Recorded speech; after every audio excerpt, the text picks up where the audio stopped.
students, welcome back to the next topic, that is India and the world. Listening to the topic, isn't it clear that I will be talking about India and its connection with the whole world?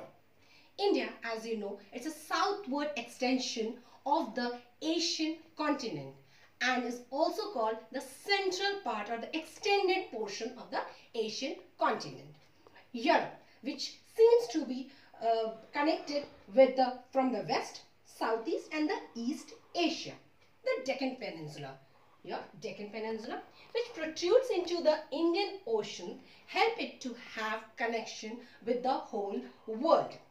But it was little bit far, but due to the opening of the Suez Canal in 1869, it became easier for people to move because it reduced the distance by 7,000 kilometers. India was connected both by the land route and the sea route.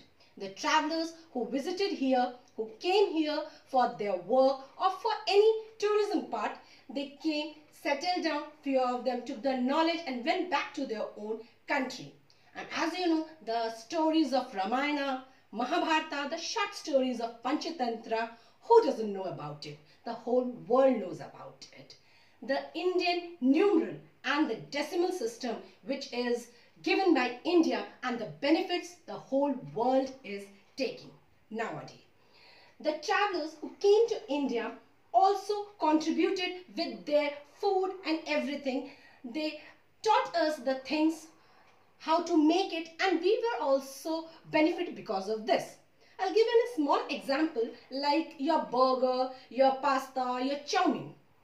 Don't you think that is in your daily routine? That means if your mama prepares even in a week, you need 2 or 3 times, right? That means what? These were not our part. These were either it is a Germany dish, either it is an Italian dish or a Chinese dish. But we have learned, we have adopted these things, and now don't you feel that it's in our blood that we know how to cook all these things? But actually, children, we have learned the things. Similarly, everything went in this manner from one country to the other country. The travelers came over here, they took something from us and we also benefited from them. The important thing like your muslin cloth or the spices which are now world famous, that was taken from India to the other sections of the world. And you know, a full chapter, I think so, you have a detailing in history, so I need not to tell anything else. Everything, the Ramayana, Mahabharata, as I said, everything was given to them. But it's not that we did not benefit. The Greek people who came over here taught us with the architectural form, like making of the domes and the minarets. Previously, we were not knowing about it. But now, the domes and the minarets, after learning from them, we are making it in a similar manner. So this is what the knowledge is to be carried forward from one place to the other place. And the medium is human beings. They all together, the India and the world, benefited or exchanged their ideas and commodities with each other. This is the end of that paragraph, and now our last topic is about the India's. Now I will continue with the last topic of this chapter, India, size and location, that is India's neighbor. As India is in the central part, and I have told you so many times, repeatedly I am saying you this because it's really very important, that India is the southward extension of the Asian continent, that is having 28 states and 8 union territories. I think so. In your old book, it is written 29. So you need to do the necessary corrections. It is 28 states and 8 union territories. India is also sharing its land boundaries. Now, move to the map part. India shares its land boundary with Pakistan and Afghanistan,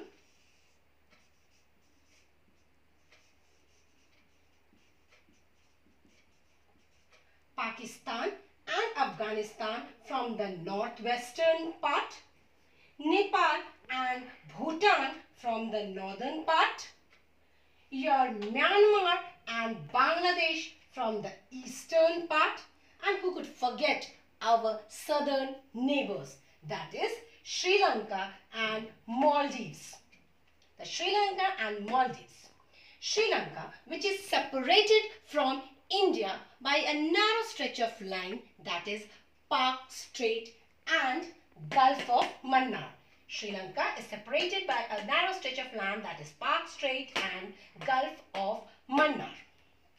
India is having a strong historical, geographical background and links from the Indus Valley civilization till the present now.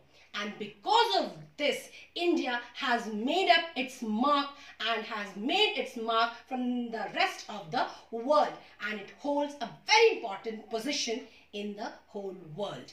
This is the end of the chapter. Now the next part I'll just detail with the important pointers of this. Important pointers of this chapter are: India lies in the northeastern hemisphere.